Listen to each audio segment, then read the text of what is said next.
Olá pessoal, mais uma aula de Geografia, oitavo ano do ensino fundamental, apostila 3, a partir da página 216. Vamos continuar o estudo da América Anglo-Saxônica, do ponto de vista dos aspectos naturais.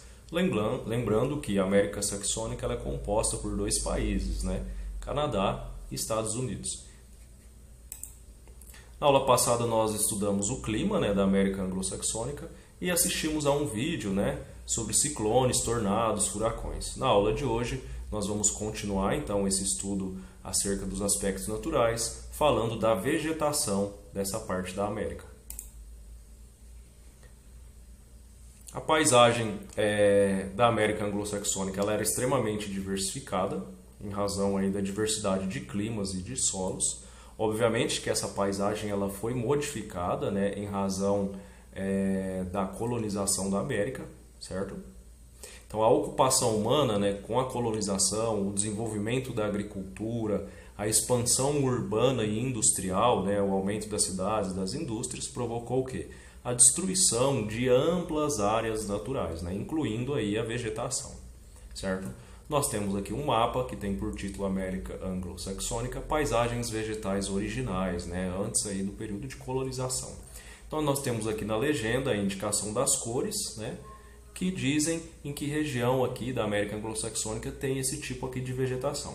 Olha só, nessa cor roxa, tundra, A gente vê aqui bem ao norte aqui, do Canadá, em uma parte aqui do Alasca, que é um estado dos Estados Unidos. Nós temos na cor verde um pouco mais clara a floresta de coníferas, que são vegetações com formato próximo de um cone, como os pinheiros, por exemplo. Na cor verde um pouco mais escura nós temos florestas mistas. Nós temos depois florestas decíduas, nessa cor um pouco laranjada. Na cor rosa, pradarias, savanas, na cor laranjada, aqui embaixo. Vegetação mediterrânea, aqui onde fica a região da Califórnia, aqui no oeste dos Estados Unidos. Estepes e xerófilas, aqui nesse amarelo mais claro, que é uma região semiárida, E temos as florestas latifoliadas na porção leste aqui, do continente. Vamos continuar então o estudo de cada uma desse tipo de vegetação. Vamos falar da tundra primeiramente. Ela está no norte do Canadá, em quase todo o Alasca, que pertence aos Estados Unidos. Essa vegetação ela é composta por musgos e líquens e herbáceas anãs. Nós temos aqui uma foto de um vale do Canadá para que vocês observem esse tipo de vegetação. Como vocês observam, é uma vegetação mais rasteira, não é uma vegetação alta. No verão, que acontece o florescimento da paisagem, porque no inverno há o desaparecimento aí, em razão principalmente da atividade de neve e de gelo em algumas regiões. A pastagem que surge aí no verão, a pastagem para caribus são renas, são animais típicos da região. Então boa parte dessa vegetação aqui é utilizada para alimentação, para pastagem de renas, certo? Essa é a tundra, é esse tipo de vegetação aqui, é o mais em cima, aqui que vocês observam na cor roxa aqui do mapa. Continuando, vamos falar então das florestas de coníferas, que tem um formato próximo de um cone, como os pinheiros, vocês podem observar aqui na imagem, olha só. Ela fica ao sul da tundra, um pouco mais abaixo da tundra. Então ela pega parte do Alasca, do Canadá e algumas áreas mais elevadas no oeste dos Estados Unidos, algumas áreas de montanha. Então é uma vegetação fria também, lembrando que nas montanhas do oeste dos Estados Unidos é um clima mais ameno, mais frio. É composta por pinheiros, abetos, carvalhos e faias espaçados entre si. Então não é uma vegetação densa também, há um espaçamento entre as árvores, as vegetações. É uma vegetação de grande importância econômica, principalmente por conta da industrialização, da produção de papel, celulose. O Canadá é um país que se destaca aí, entre os principais produtores do mundo, certo? Na foto aqui nós temos as margens do rio Ball, no Parque Nacional, em Alberta, no Canadá, certo? Continuando. Agora as florestas decíduas, elas ocupavam o leste do continente, predominantemente na área que hoje é os Estados Unidos. Acontece o que durante o outono? A perda das folhas. Entre o outono e o início do inverno, as folhas dessas vegetações caem. É uma área que passou por intensa devastação. Hoje é possível observar esse tipo de floresta apenas em parques nacionais de conservação. nós temos aqui uma foto do Parque dos Apalaches no estado da Carolina do Norte, nos Estados Unidos. Observem só, é um tipo de vegetação, vocês podem observar as folhas, né? Até um pouco coloridas, né? Diversas tonalidades aí. Continuando, vamos falar agora das pradarias. As pradarias, elas ocupavam toda a área das planícies centrais, né, da América Anglo-Saxônica. Então são gramíneas e herbáceas, como vocês podem observar aqui, muito semelhante, né, ao pasto que a gente vê aqui, né, no Brasil. Hoje elas são raramente encontradas, e quando elas são encontradas, elas são utilizadas por ocupação da agropecuária. A preservação em reservas naturais faz com que a gente observe a imagem abaixo, por exemplo, o pasto para bisões, certo? Desculpa, aqui quando eu disse que elas são raramente encontradas é porque em razão da ocupação da agropecuária da região, houve então o desmatamento aí, né, prejudicou aí essa paisagem natural aí das pradarias. Então a atividade agropecuária, né, prejudicou aí esse tipo de vegetação, assim como a gente acabou de ver, né, acerca das florestas decíduas, certo? Nós temos uma imagem aqui do Parque Nacional Lagos, em Alberta, também no Canadá. Então, essas reservas naturais são utilizadas aí como pasto para os bisões e é um tipo de vegetação também já sendo prejudicada aí pela ação humana, né, atividade agropecuária. Continuando, as savanas. As savanas, elas estão presentes no sul dos Estados Unidos, na fronteira com o México. É composta por gramíneas e arbustos pequenos, assemelha-se ao cerrado brasileiro, que aqui na região onde nós moramos, em Barretos, a gente já verifica a presença do cerrado, né? Então, na foto nós temos aqui uma foto aérea de savanas, né, nos Estados Unidos em 2017, certo? Então, mais na fronteira com o México aí. Vegetação mediterrânea. A vegetação mediterrânea está no litoral sul da Califórnia, né, nos Estados Unidos, então na porção oeste, sendo geralmente denominada de chaparral. Ela é típica de climas secos e com estações do ano bem definidas, em que ocorrem chuvas concentradas no inverno. As herbáceas baixas e secas, pequenos arbustos e algumas xerófilas e palmáceas ocasionais. Xerófilas são plantas adaptadas, né, a climas mais secos. Agora, florestas latifoliadas. As florestas latifoliadas, elas ficam presentes mais em áreas quentes e úmidas do Golfo do México e na península da Flórida. São formações arbóreas bastante densas, né, muito próximas umas das outras, né, lembram a Mata Atlântica, né, que a gente tem aqui no Brasil, né, que também é uma vegetação já, entre aspas, em extinção, né, devastada pelo homem, né, assim como a gente acabou de ver sobre as pradarias. As florestas latifoliadas, então, elas se transformam em pântanos e mangues nas áreas mais baixas, próximas do litoral. Aqui nós temos a foto do pântano de Pepper Creek nos Estados Unidos, né? Continuando, os estepes e as xerófilas são vegetações de regiões áridas e semiáridas do interior do oeste americano, naquela região de clima mais seco. É composta por gramíneas ressecadas espalhadas em tufos pelo terreno, como a gente observa aqui, olha só. Arbustos de pequena altura, a gente vê pequenas árvores aqui, certo? Com poucas folhas e diversos tipos de xerófilas, né? Que é aquele tipo de vegetação adaptada a um clima mais seco. Aqui nós vemos uma reserva indígena Navarro, próximo à cidade de Utah, no Arizona, nos Estados Unidos. Certo?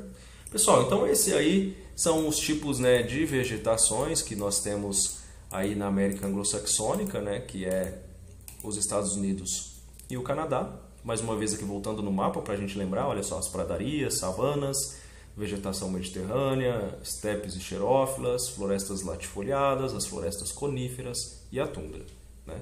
Aqui no mapa, eu peço que vocês observem, né, com mais cuidado em casa, abra a apostila na página 206, vai acompanhando com a legenda, né, a região aí de cada tipo de vegetação, certo? Então vamos pensar então a resolução agora da atividade 3. Vamos ver o que ela está solicitando. A vegetação natural de determinada área ela é resultado da interação de vários fatores físicos, como por exemplo o tipo de solo, o tipo de relevo e principalmente do clima da região. Observe os mapas abaixo e responda às questões a seguir. América Anglo-Saxônica, principais tipos de clima. E aqui no segundo mapa nós temos a América Anglo-Saxônica, paisagens vegetais originais. Certo? Então aqui a gente tem os climas e aqui nós temos as paisagens, certo? A questão ela já deixa evidente aqui que principalmente o clima acaba influenciando, né, na paisagem. Pergunta A. Identifique as formações vegetais relacionadas ao clima subpolar e frio de montanha. Então o que vocês vão fazer? Vão vir aqui no mapa do clima, vai ver em que região que está o clima subpolar e frio de montanha, de acordo com a legenda. E aí vocês vão vir no segundo mapa aqui e vão observar essa mesma região que está o clima frio de montanha, né? Que vegetação que tem lá? É isso que vocês vão responder. Quais são as formações vegetais? B. Vamos ver a B. Nas planícies centrais dos Estados Unidos localizam-se as maiores áreas de produção de alimentos desse país, que atendem aos mercados interno e externo de matérias-primas e produtos in natura. Identifique a cobertura vegetal original dessas regiões e os tipos climáticos predominantes. Então está falando aqui, né, que é na porção central dos Estados Unidos, né, nas planícies centrais, né? Então nas planícies centrais aí dos Estados Unidos, lembrando que aqui está o mapa do Canadá, essa aqui é a divisa, olha só, acima é o Canadá, aqui abaixo é os Estados Unidos. Então nas planícies centrais, nessa região aqui central dos Estados Unidos, que tipo de clima que tem? Que tipo de vegetação que tem? Qual é a formação vegetal? A pergunta B está pedindo exatamente isso. E a C? A vegetação original das planícies centrais foi preservada ou não? Nós acabamos de estudar os tipos de vegetação. Algumas delas nós falamos que foram prejudicadas, então vocês vão ver se esse tipo de vegetação aí que está presente nas planícies centrais, né, se elas foram prejudicadas ou não, se ela foi preservada ou não. É isso que vocês devem responder na alternativa C da atividade 3. Vamos pensar então a resolução de um teste agora. Olha só, teste 1. O texto a seguir apresenta uma relação entre relevo e hidrografia. As características do relevo promovem uma interferência direta nos cursos fluviais, em superfícies repletas de aclives e declives, na qual apresenta planaltos, depressões e áreas montanhosas. As águas dos rios deslocam-se de forma mais rápida, promovendo um grande desgaste do relevo. Esse processo forma vales fluviais, além de promover o transporte de sedimentos para as áreas mais baixas do relevo. Nos lugares mais aplainados, como as áreas de planícies, os rios geralmente possuem trajetória em curva e a velocidade das águas é bastante lenta, além de promover a sedimentação nas margens, formando as planícies fluviais. Com base no texto e em seus conhecimentos, assinale a alternativa correta sobre a geografia física da América do Norte. Tá? A América do Norte ela é composta por 3 países, Canadá, Estados Unidos e México. Nós estudamos nesse módulo a América Anglo-Saxônica, né? Que é uma divisão aí, né, socioeconômica, né? Que engloba Estados Unidos e Canadá. Então, A. Os planaltos desgastados e os montes Apalaches, na vertente do Atlântico, têm importantes rios para o transporte de mercadorias, como o Rio São Lourenço e o Rio Hudson. Então, vocês vão voltar no conteúdo que nós estudamos, a hidrografia, para responder essas questões. Tá?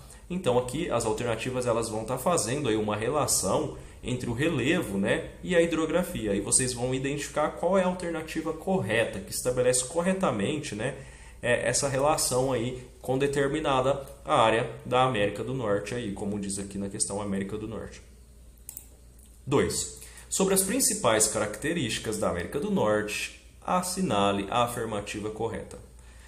A América do Norte é composta de 3 países considerados desenvolvidos: Estados Unidos, Canadá e México. Eu acabei de dizer, na questão anterior, a composição da América do Norte, né? Quais são os países. Agora vocês vão ter que pensar se esses 3 países são de fato desenvolvidos ou não. São países ricos ou tem algum país pobre aí entre esses 3? B. A extensão territorial no sentido norte-sul proporciona à América do Norte grande variedade climática, desde climas muito frios, como no norte, até climas tropicais no sul. É isso que a gente observou no nosso estudo sobre o clima na aula passada ou não? Letra C. Localizados entre o Círculo Polar Ártico e o Trópico de Câncer, os 3 países da América do Norte estão posicionados em sua totalidade apenas na zona climática temperada norte. Certo? Então vocês vão olhar no globo, vão olhar onde está o Trópico de Câncer e vocês vão observar se o México, os Estados Unidos e o Canadá estão aí acima do Trópico de Câncer e abaixo do Círculo Polar Ártico. Se vocês não conseguirem observar na apostila, vocês podem pesquisar na internet também para verificar se essa alternativa está correta. D. A América do Norte ela é banhada pelos oceanos Atlântico e Pacífico, além do mar glacial Ártico. Então vocês vão observar aí, né, as porções de água, né, que circundam aí a América do Norte aí, e vocês vão observar se são esses dois oceanos e esse mar mesmo que está presente aí no território. Pessoal, nossa aula termina por aqui. Com isso a gente encerra o assunto dos aspectos naturais da América Anglo-Saxônica. Na próxima aula nós vamos iniciar outros assuntos aí do que se refere à América Anglo-Saxônica. Beleza? Então, bons estudos para vocês. Qualquer dúvida, direcione ao tutor. E até a próxima videoaula.